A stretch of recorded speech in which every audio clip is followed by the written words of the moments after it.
Welcome to What CEOs Talk About. Do you wonder what CEOs talk about behind closed doors? How they bring their vision to reality? How do they overcome and succeed through adversity? We share that and so much more with each episode. Now, let's get started with the show.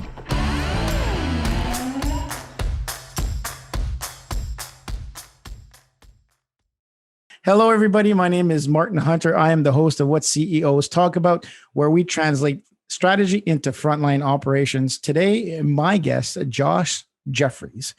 Josh Jeffries, we got to practice the J's today, who is the founder. And then we'll go through the story because there's in the story. So we'll call him managing director right now, Risk Strategies.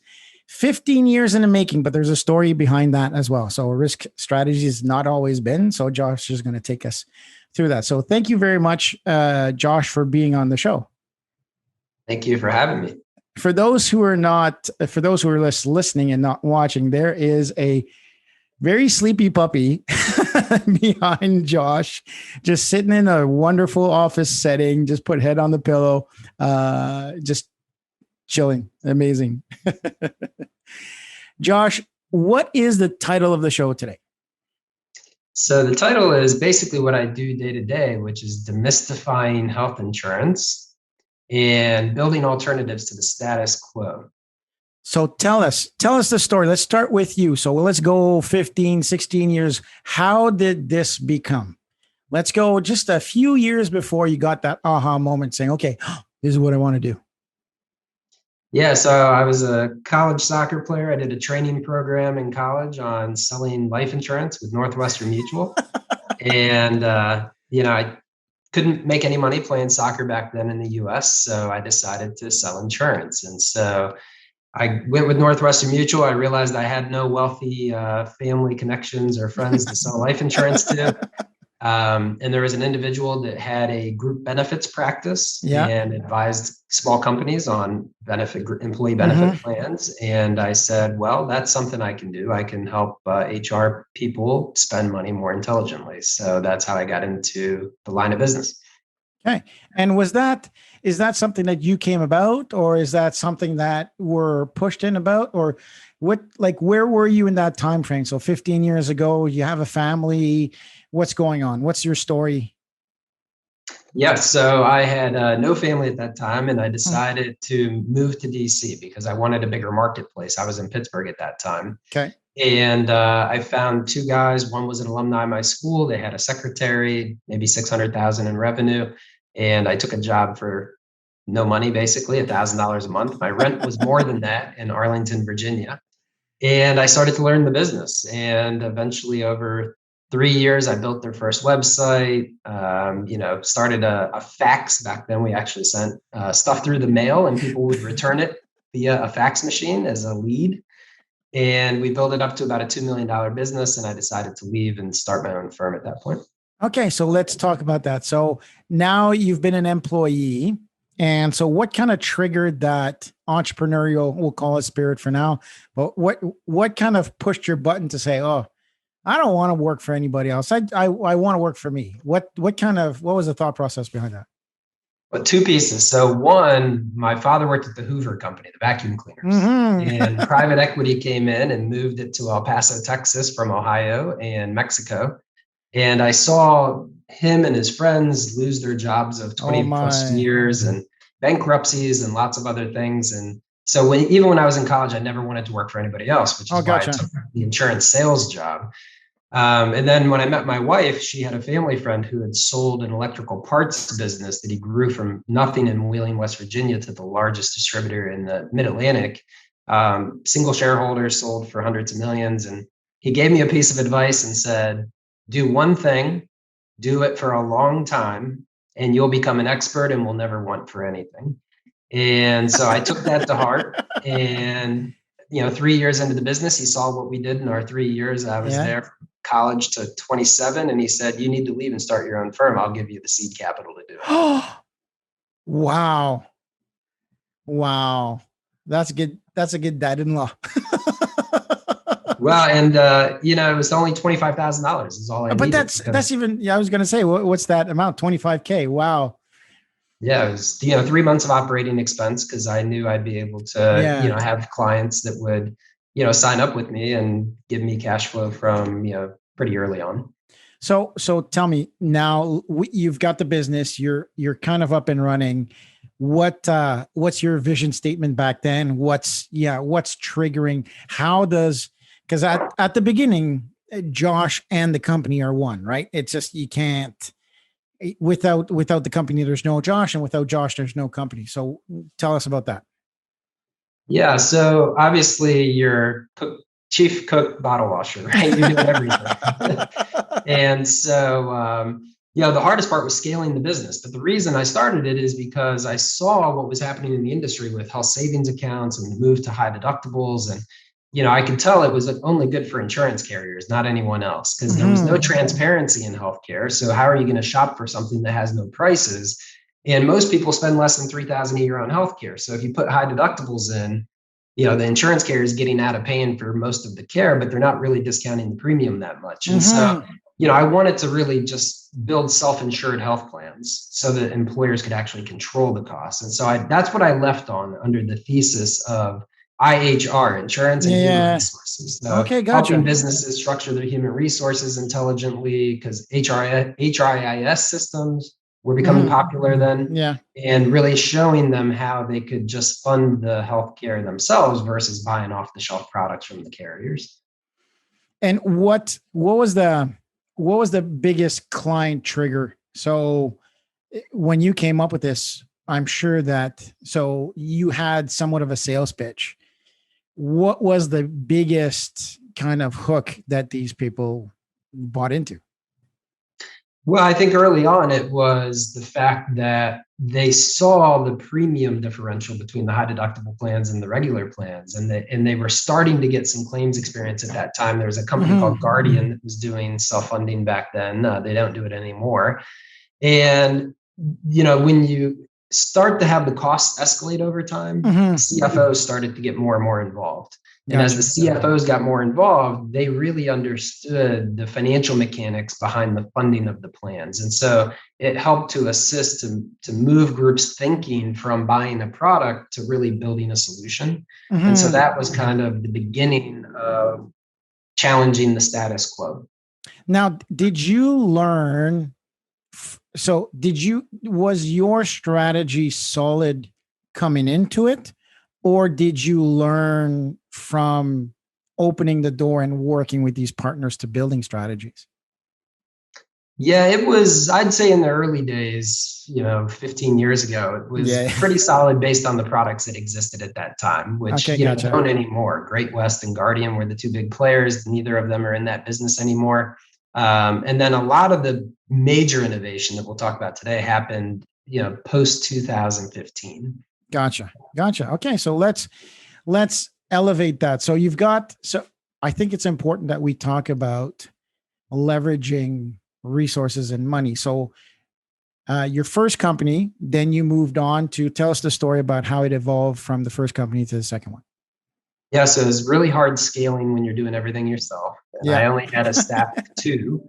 And so I had an industry friend that introduced me to my business partner. And he had a life insurance practice and a retirement practice. And it was a really nice blend with the services I offered. But he was very mature as business. His father had started the business. So I merged him with him. It gave us nice scale and gave me the opportunity to go back and get my MBA while we were merging the businesses. And I did that in a fortuitous time, which was January 1st, 2010. Oh my goodness. And so March 23rd, 2010 is when healthcare reform. I was going to say that was like what, 12, I'll say 12 days, but very, very close, like 30 days just before. Oh my goodness. And so I used my MBA program. I used healthcare reform as the basis for almost everything I did. And so I learned that bill inside out when most people in my industry who are much older than I am were spending lobbying dollars to try to fight it. Gotcha. And so where did that land you from there? So, okay, so you've got your second business. How did the transition happen? Yeah, so it was basically a merger of the two, and Yeah. I came out of that MBA program in 2012. My business and partner and I sat down and I said, this is going to drive more transparency in the marketplace, because there was a specific piece of legislation, medical loss ratio (MLR), that shows 85 cents of every dollar is spent on medical claims, 15 cents on fixed costs within a healthcare product. And Wow. so people were going to ask questions about, where's that 85 cents going? Yeah. And so we decided to, build a practice focusing on employers with 100 or more employees, only building self-funded health plans to help employers access more transparency into where their dollars are going. Okay. And who was that? Do you remember the first client that you pitched to, or is there existing clients that you had from your previous company? Like, who was the new client that you pitched that to, and what was the feeling behind it? Like, okay, it's because like all entrepreneurs, you're saying, okay, yeah, the math works, right? So yeah, oh wow, I found this great gap, this great situation. I've analyzed the crap out of it. I've done all the math. Will anybody buy it? Right? That's will anybody buy it?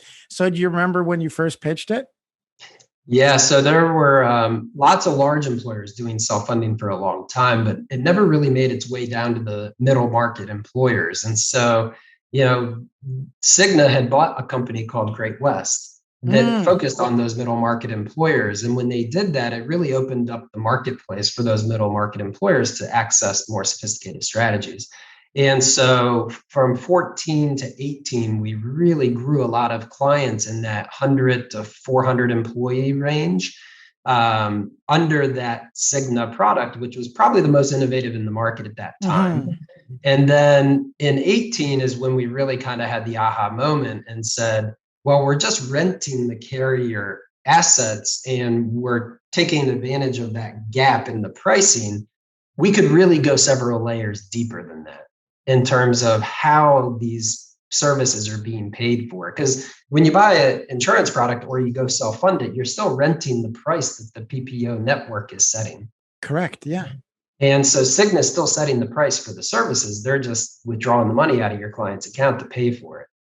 And so that's when we started doing direct contracting with health systems and providers directly, so that we could control the contractual terms that we're paying for the healthcare. So basically you're taking a level out of the healthcare that is, what's a nice way of saying it? Taking their share.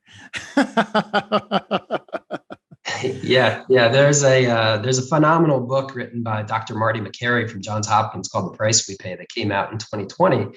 And it really talks about that, the pricing problem, where a majority of the money made in the marketplace by the large health insurance carriers is off the gap pricing. It's what they're charging clients versus what they're paying providers. And providers on average get less than 30 cents of every dollar. Yeah. So there's a lot of margin in what's being paid for healthcare.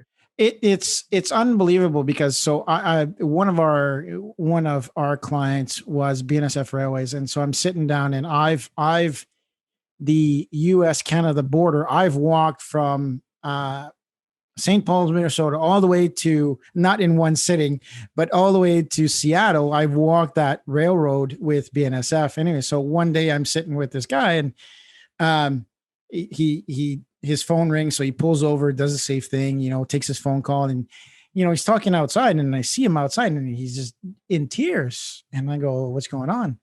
He's like, I had to make a choice between giving my daughter a second IV or, did we really have to give her a second IV? So I had to make the choice between her health and my financial situation. I said, well, sure, I'll listen. Right. And he said, yeah, one IV is like 14 grand. We've given her one already. And the doctor says, well, she doesn't need the whole thing. She needs parts of it.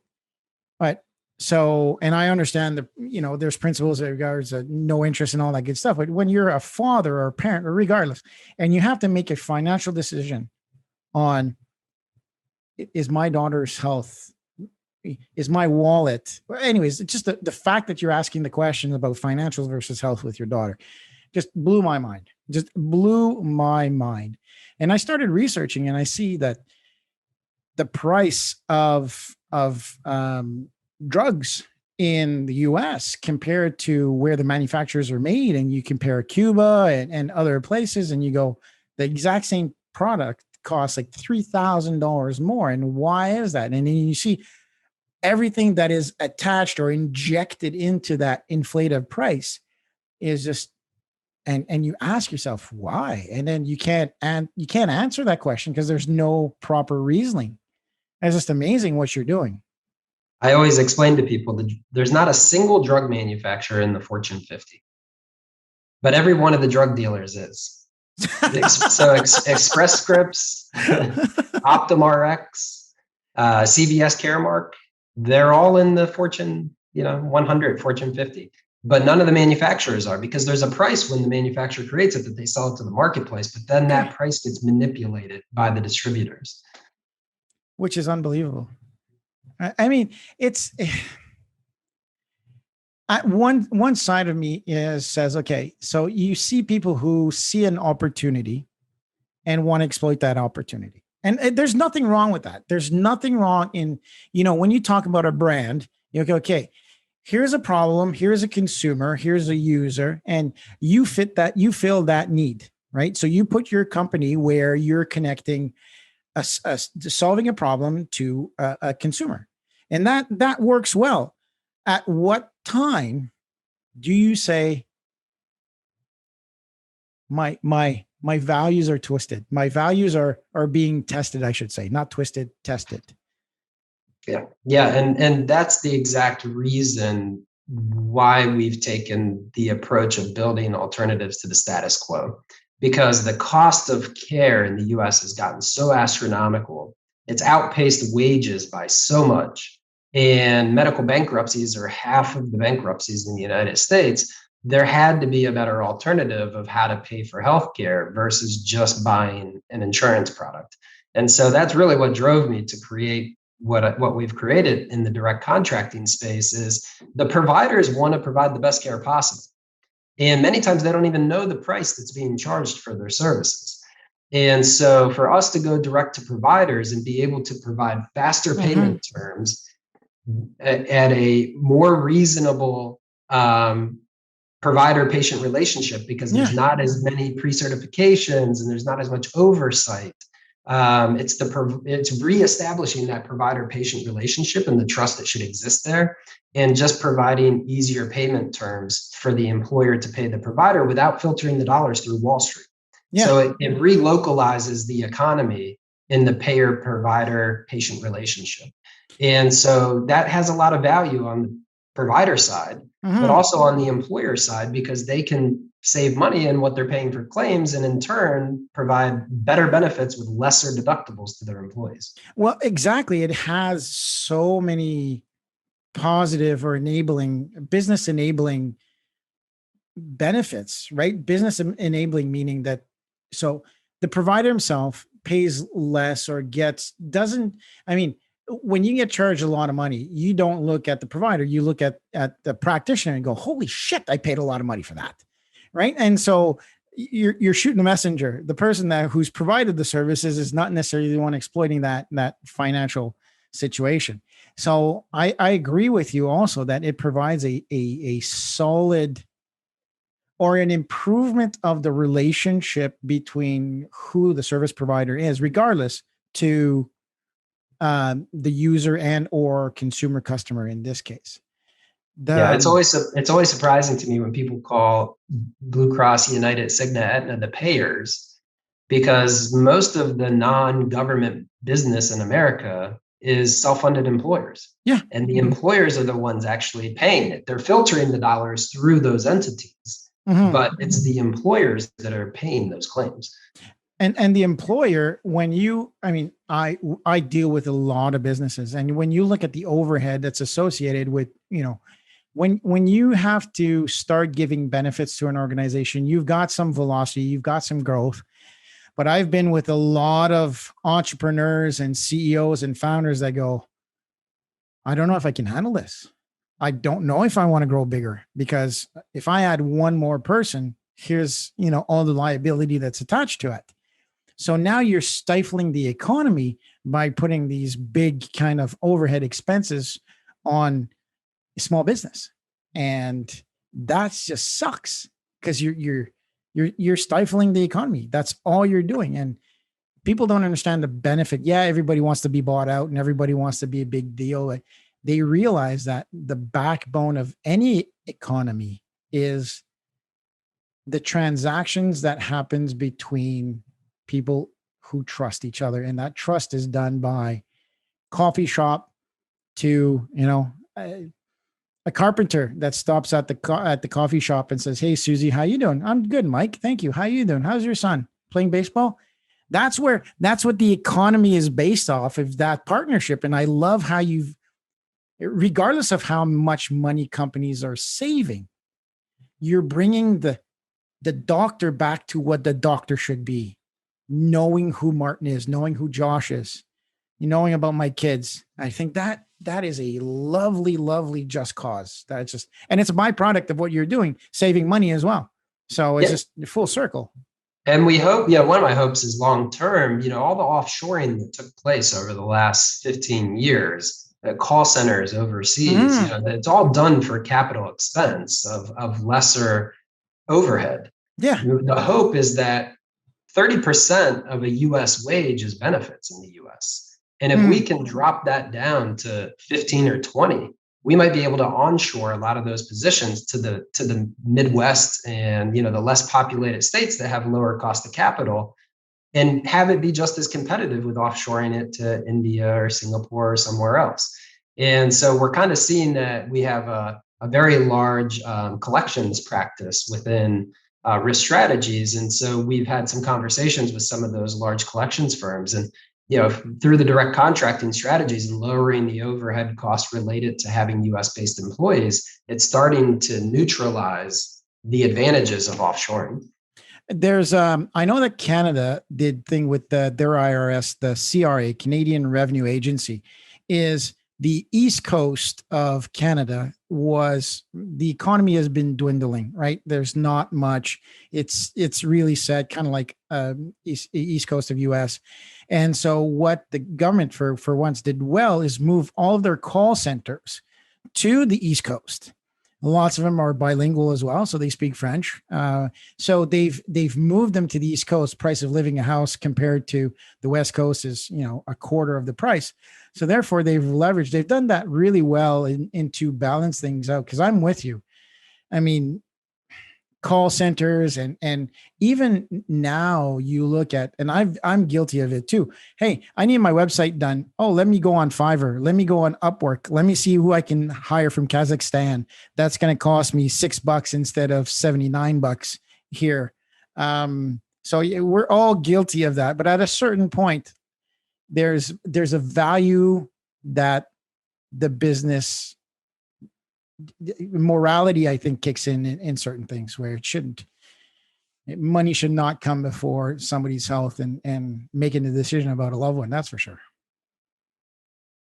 Yeah, and one of the there's a lot of articles right now in the U.S. about the new Alzheimer's drug that was just approved by FDA, and the cost and expense of it. And when you start to look at medical bankruptcies in the U.S., there's an article that was published about VCU in Virginia, which is a government hospital system that had the most medical lawsuits for outstanding balance bills. And you had some university hospitals in Virginia they're listed as well, and how they've stopped those practices as recently as the last 1 to 2 years.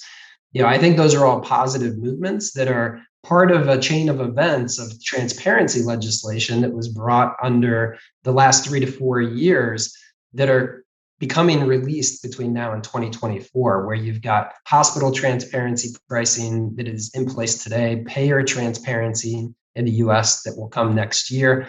And then eventually by 2024, consumers will have an advanced explanation of the price for the service they're going to have before they actually go for the service. And so I think all those trends are going to accelerate our direct contracting strategies nationally. And it's going to make more and more employers think about, where are these dollars going? And, my personal vendetta on the industry is that you look at 401ks in the United States, and when we first moved to 401ks, there were these extravagant fees inside 401k programs. And we had Sarbanes-Oxley, and now you can buy an index fund for 3 basis points. And healthcare is governed by the same law, ERISA, but it's not held to the same standard as 401k plans. I did not know that.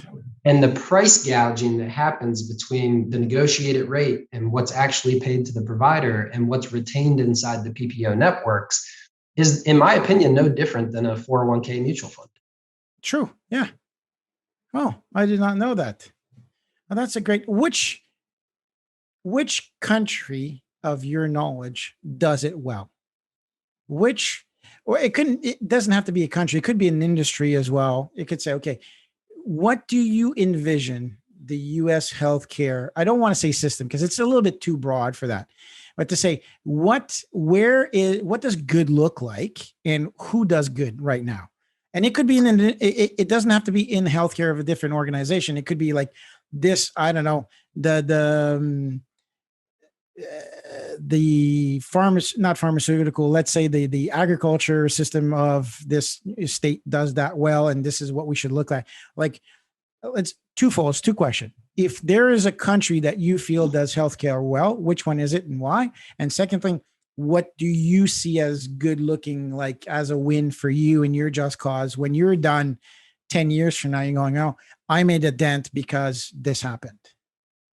Yeah, I think everybody always goes to access and cost, right? But quality is an unequivocal aspect of healthcare. And correct. People from all over the world travel to the US to go to Cleveland Agreed. Clinic and Johns Hopkins and Mayo Clinic. And so some of the best care is provided here in the US. Pricing is a problem. Yeah. And so I think access to care, you look at your country in Canada or the UK or Australia and Germany, I think those are all great examples of access to care, but the US is a very, very large country.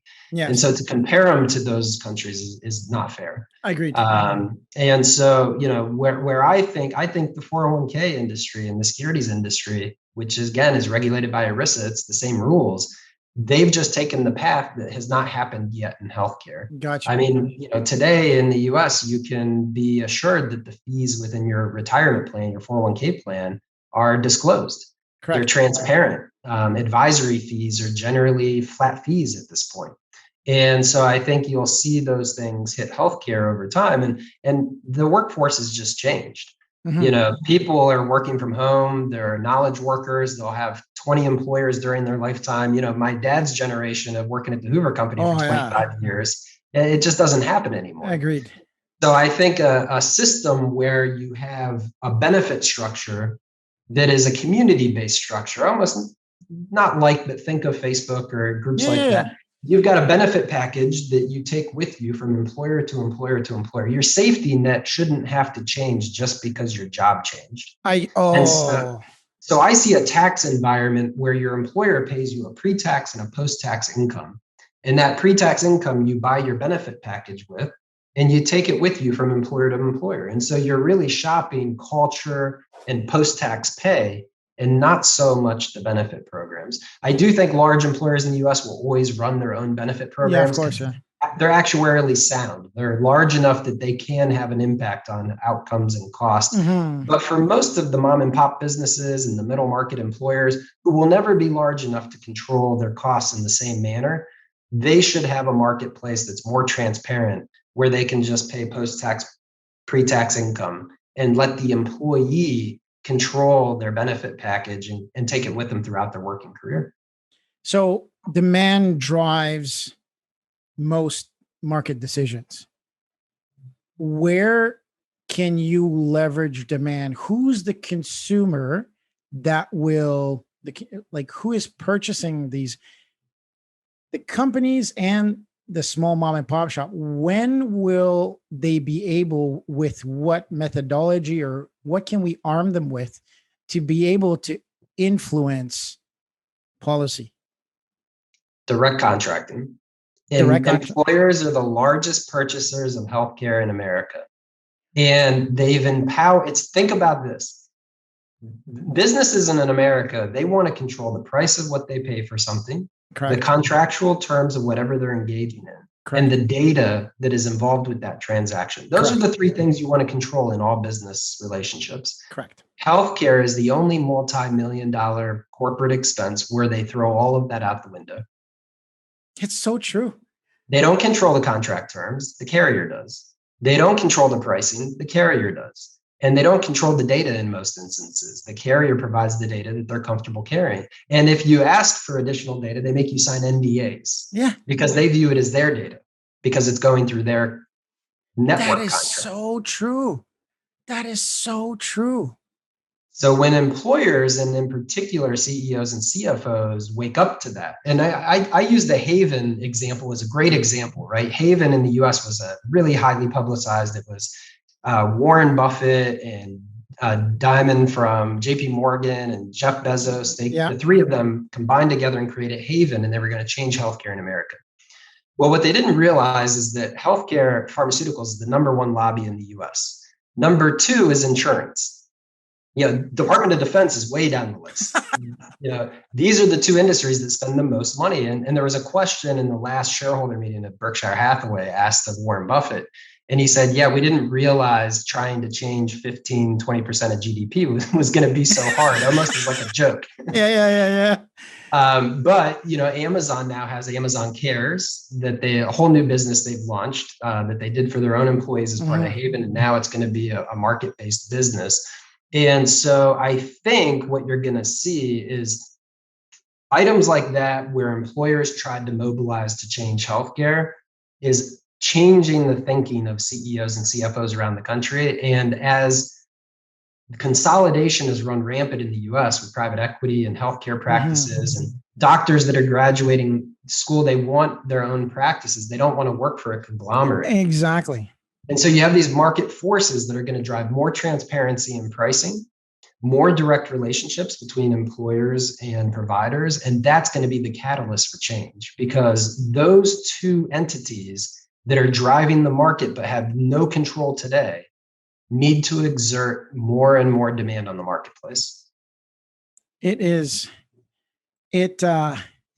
really brings me back to what is the fundamental relationship or fundamental gap that you're trying to fill. Somebody is sick and you need to provide medical assistance. That is its rawest, purest form. Now, most governments and organizations and countries see that that should be shared. Everybody should be provided with some type of. It's when we start making it a little bit more, what's the word I'm looking for? Bolted on, I guess. So the center line is really everybody has access to healthcare and nobody should die in the street alone. I get that in any country. But ultimately, people have taken advantage of companies wanting to do the right thing for their people. Yeah. And I wasn't around at the time. I was still in school, but when HMOs became very popular in the US, the strategy was let's insure everything. Yeah. And that was the power grab for the insurance carriers, because nobody needs insurance for a sinus infection. No.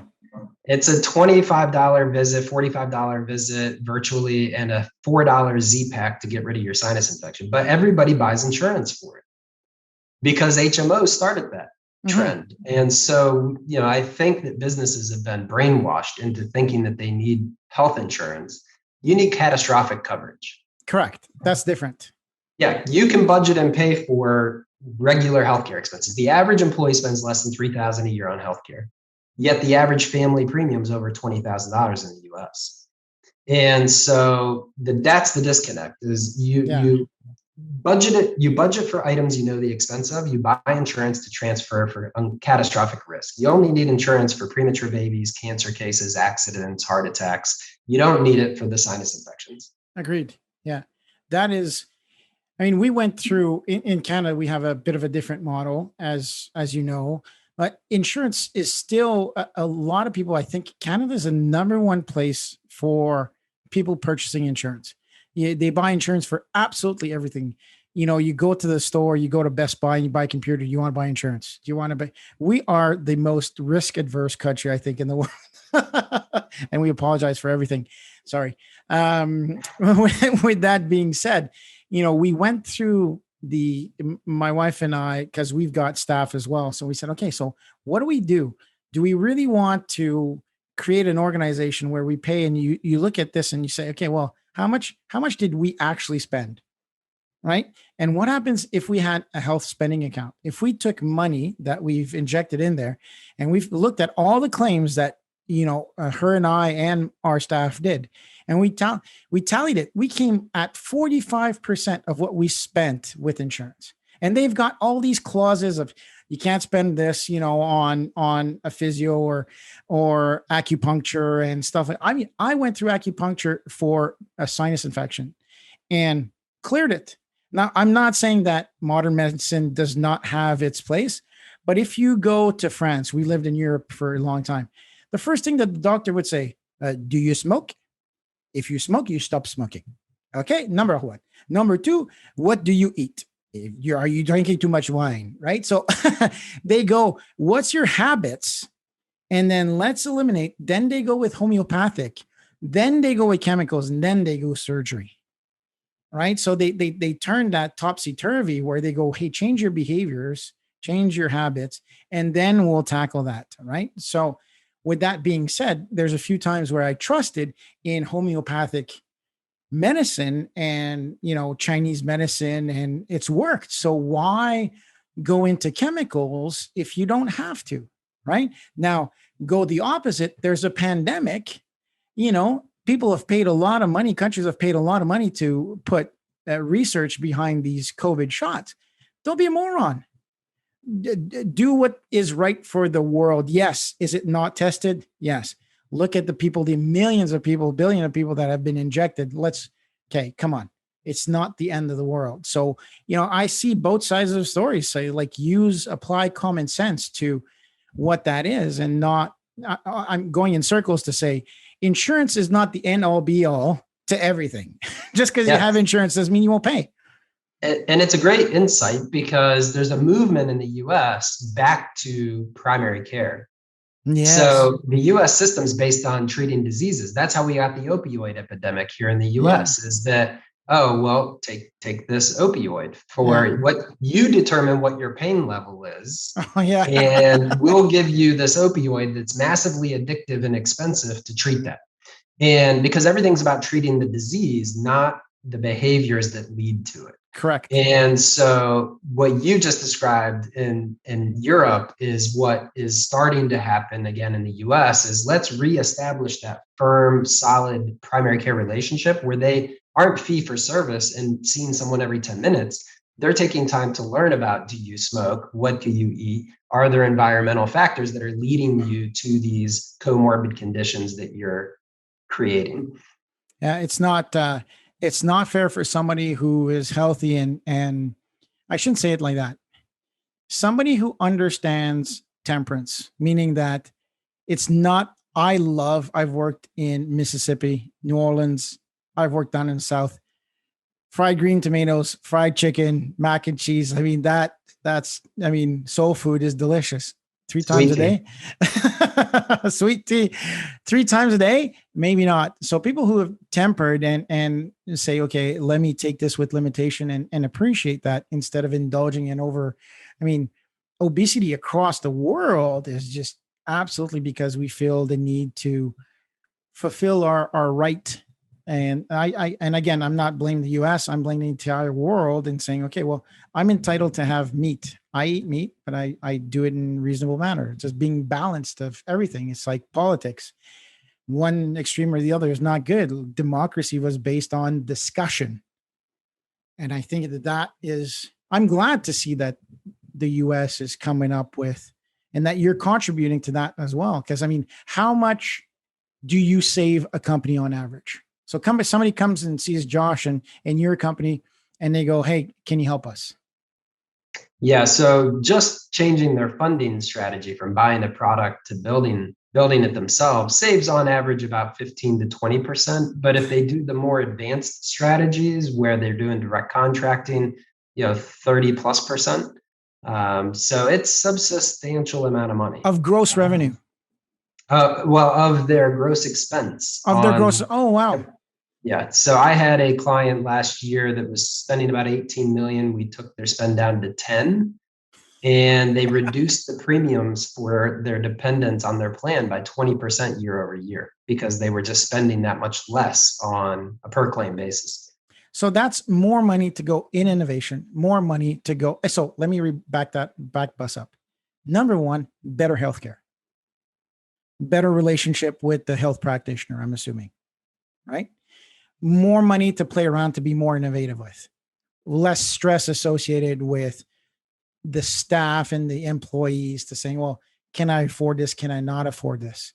The fact that the organization is investing in the organization brings morale, therefore brings more productivity, brings more culture, brings less employee turnaround.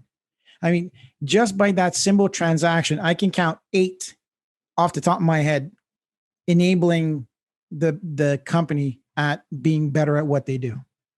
And the people within it. And most of the time we're building these plans with no deductible. So we want the provider to get paid quickly from the health plan. And because we want to help the amount of money spent on revenue cycle consulting in the healthcare space in America is mind-boggling because the carriers wait 120 days sometimes to pay the provider. And they'll, have value-based contracts where on page 400, they didn't meet a metric and they'll recoup money that was paid to them, earlier in the year. So we try to pay within 30 days. We get a lower price because of it, and it simplifies the plan. And what it does is it gets rid of what I call functionally uninsured people. So I have a group that I'm meeting with tomorrow that has a health plan with a $12,700 individual deductible. That is functionally uninsured. $12,700 individual. The family deductible is $25,000. And their average income at this company is in the less than $50,000 a year range. I was going to say that's half the income. It's functionally uninsured.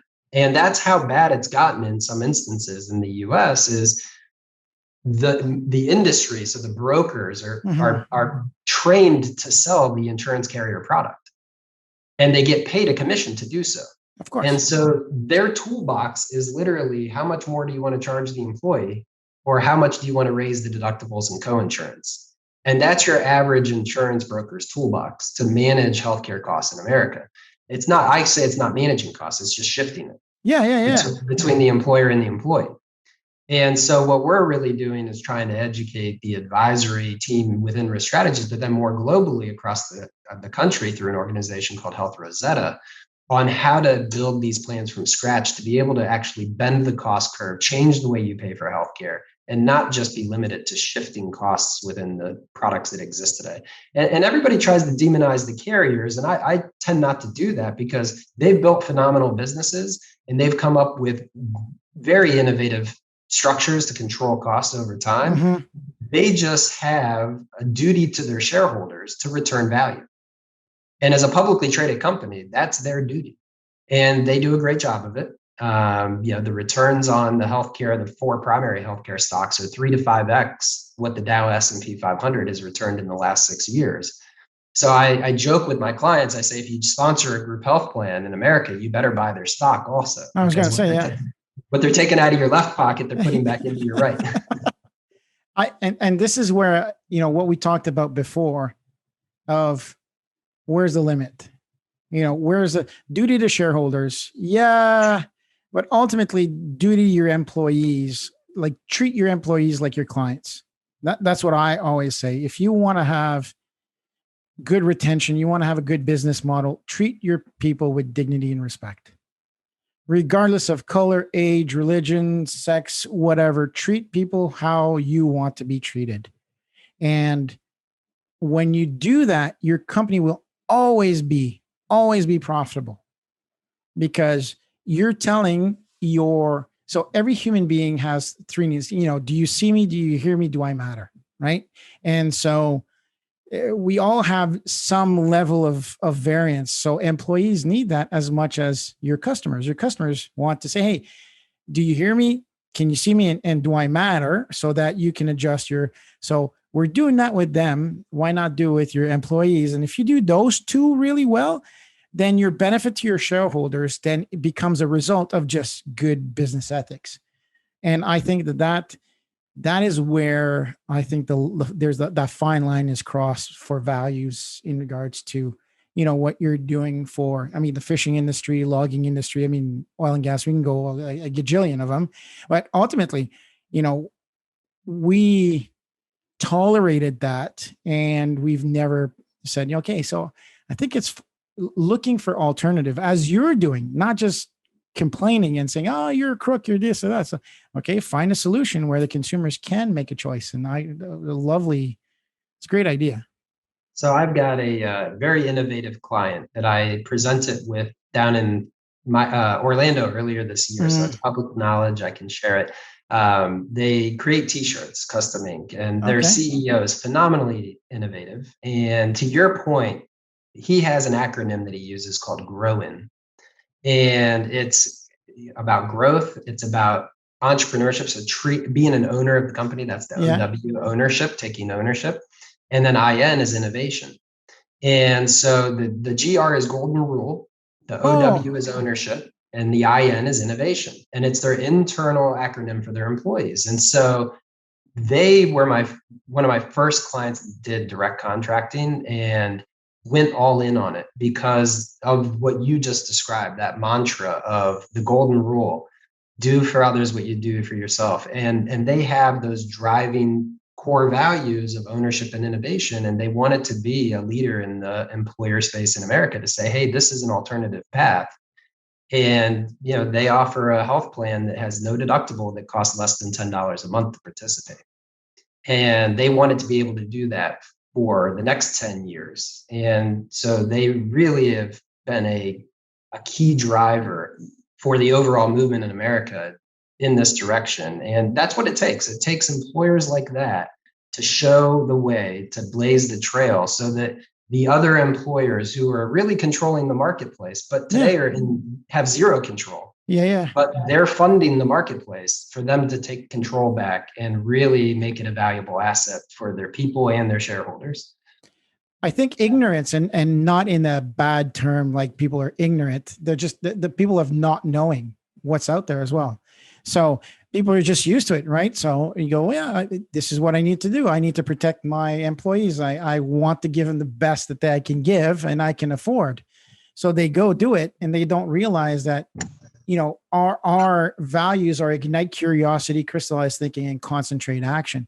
Well, if you're not curious about everything to say, okay, well, let's look at the business and okay, we got healthcare, health coverage and insurance. Is there something else out there? Is there a better way to do it? Applying the continuous improvement of plan, do, track, adjust goes to everything. And you go, oh, wow, let me do a little bit of Google research. And then you go, oh, there's something else out there. So for those who are listening and watching, I think it's important to say, don't be afraid to talk about change either. Right. So it's important that you go, hey, listen, I found this thing on this podcast. Where is that? Maybe my company can do it. And the more the people adopt it, that's how you're going to influence change. That's how, look at veganism and plant-based milk. You want to talk about an organization, the milk industry is kind of quivering because nut milk is just thundering.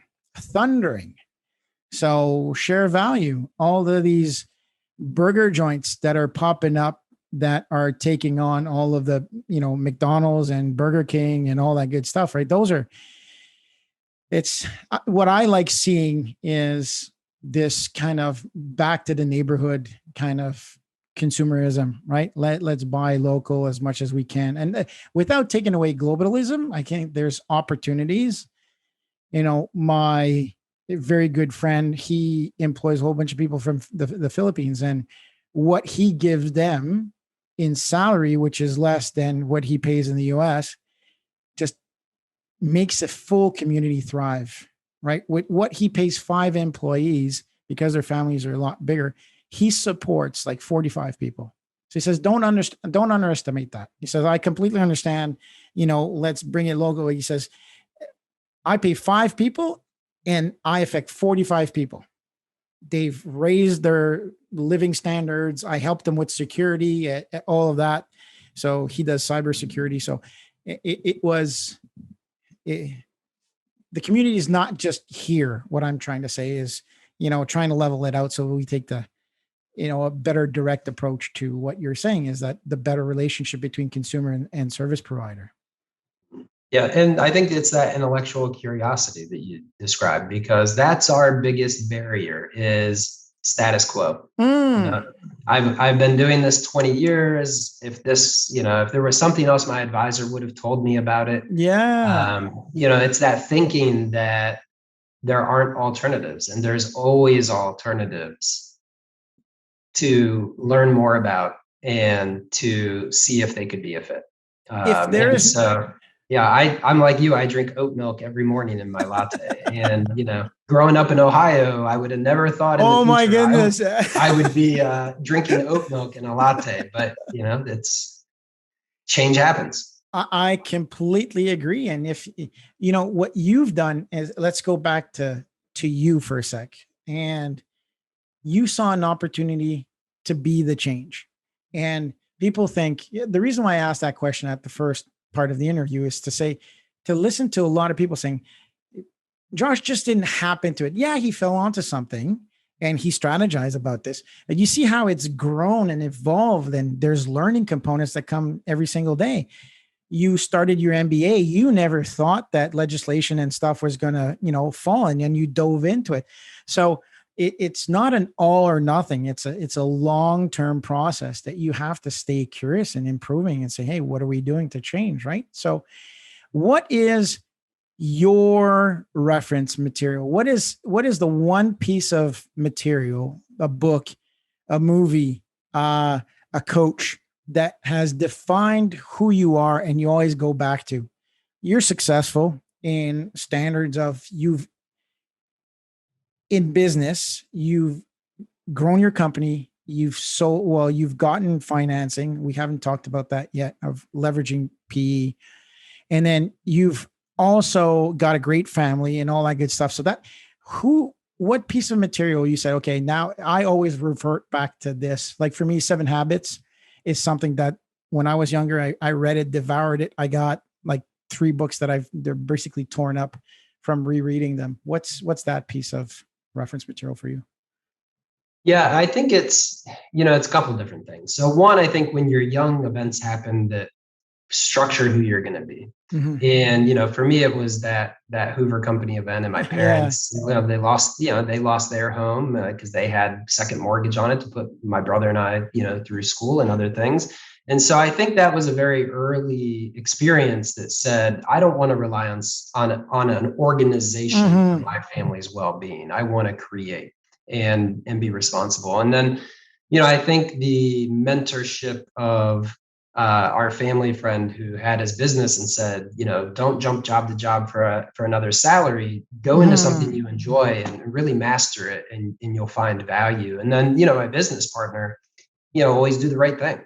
So you always do the right thing. If you do what's right for the client, you do what's right for your people, you do what's right for your family, you're not going to have problems. Things are going to work out. And so, it came from different perspectives all throughout. But ultimately, I feel like after 20 years in the business, I'm at a point now where I've started companies, I've sold companies, I'm an angel investor in 9 different healthcare related entities. I've got the perspective now to be able to look back and see those experiences and what really drove to where I am today. I love how you said, do what's right. You don't have to explain what right is, because inherently, what's right and what's wrong. It just the values across nations, is across human beings. Like we're getting being esoterical a little bit, but you know what right is. You don't have to dig deep. When you've got kids, when they're 2 and they know that they did something wrong, you didn't have to tell them. They know exactly you did something wrong. So it's inherent. Last question. Because I think we got so deep into it. I think that I want you mentioned before in the pre-show that we wanted to talk about leveraging private equity, because I think that that's the business aspect. Now we've worked in the business with what you do, and thank you for. Let's talk about working on the business and how you've leveraged private equity. Yeah, so my business partner and I sold our firm to a company called Risk Strategies, which is backed by private equity about 3 years ago.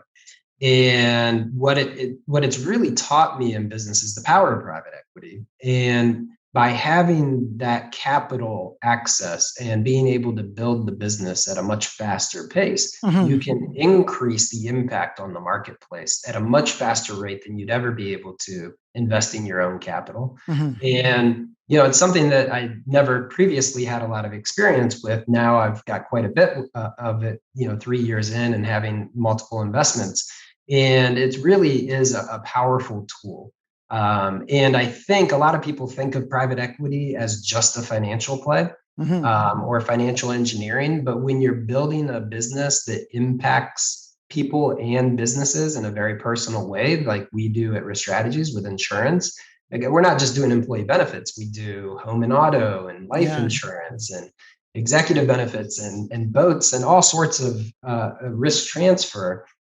You're really able to do it in a way that brings better products faster to the marketplace, better outcomes, better contractual terms, and you can innovate on a much broader scale, much quicker than you could trying to do it on your own P&L.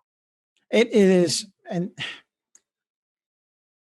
again, people are scared because there's horror stories out there, right? I lost my business.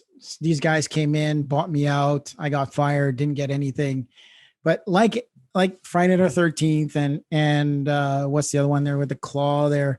Those are ghost stories. They've only happened once. People don't go, yes, Texas Chainsaw Massacre really happened once, but it's been relived 1,000 times over, but it's only happened ever once. So again, be curious, find out more, define, because I think what was good for you that was assumed in the conversation is that you had a good book of sales, you had a good playbook, you had the right employees, the right people in the right seats, and you said, okay, it was even if the opportunity came from somebody else, you were ready to have that conversation and potentially do that. So you're saying, okay, I'm doing my strategic planning, I'm doing my annual operating plans, I'm eyes on the budget, cash flow is good. And you say, okay, we could do a lot more. We can influence a lot more with some more cash because you can scale a lot better. So, and I don't think they took you to the cleaners, did they? No. And the horror stories that you described were probably deals that shouldn't have happened in the first place. Agreed. And so, I think that's a big piece of it as well, is when you go into it and you've got a strategic plan of why the deal is taking place, it generally is going to work out appropriately. If you don't have that and you're just doing it as a financial transaction, I think that's where the horror stories come from. Yeah, absolutely. Absolutely. I don't want, no, hold on a second. Let's talk, embrace, strategize. There's two little people that think that, oh, well, or the opposite, right? It's all smoke and mirrors where people build their businesses to sell. And I think private equity firms and VCs have been stung a few times as well, where they thought it was something different and it was not. So, both sides of the story. So they become a little bit more stringent and inquisitive on the underwriting process to make sure, hey, hold on a second, we lost $5 million on this one. That stung a little. So, thank you so very much. If can somebody reach out if somebody listens to all this and they go, oh, wow, absolutely crazy, I want to know more. Can they reach out? Where can they find you? Yeah, so I have work email, which is just my first initial last name, Jeffries at risk-strategies.com. My personal email is even easier. It's jj@joshuajeffries.com. Oh, there you go. But those are probably the easiest ways to reach me. Oh, fabulous. And so I forgot to mention it at the top of the show. Josh has this thing for horsepower. So Top car, what do you like? So I love McLarens. There's not one in the stable currently. I just got rid of a 720S for a Ferrari Pista. It actually just got delivered yesterday, the Pista. And Oh my! so, yeah, we're pretty excited about it. It's a track-specific vehicle, and I like going to the track. And so that should keep us held over for a while. And you're not just a track kind of guy. You were saying in the pre-show that you like to live in the dirt as well. So you went up and rode the Jeep and all that good stuff. Yeah. We have Jeep 392, which of course is a 470 horsepower Jeep. We're doing some sand dunes over the weekend, and we like doing rocks whenever we can get around them as well. It's harder to find on the East Coast than the West Coast of the U.S. Agreed. Well, if you want to get a hold of Josh for risk strategy, if you want to learn more about what he does and how he can influence your company, please go ahead and reach out. His contact details are below. Or if you just want to talk because you've got a McLaren that you want to get rid of, he might just be interested. Unless it's so funny because I bought a Lego McLaren for my boy about 3 weeks ago. So we're talking about cars and says, look at this one, Dad. So, I can't afford a McLaren just yet. But we bought a Lego one. Well, it's funny you say that. I think that's a great inspiration. And whenever I do the car shows, I always leave my doors open so that all the kids can get inside. Oh, I think it's super important for the kids to be able to, dream a little bit. And who knows, maybe it'll inspire one of them to take what I've done in healthcare and to the next level. Awesome. Well, thank you very, very much for being on the show. Truly appreciate it. Well, thank you for having me. It was a pleasure to meet you, and I hope that your audience finds a lot of value and hopefully some inspiration on what's possible with healthcare in the U.S. and beyond. Fabulous. Thank you very much. So with that said, my name is Martin Hunter. I'm the host of What CEOs Talk About, where we translate a strategy into frontline operations. Thank you, everybody. Thanks for tuning in to What CEOs Talk About. Make sure to click subscribe to get notified about future episodes, or check us out at www.whatceostalkabout.com.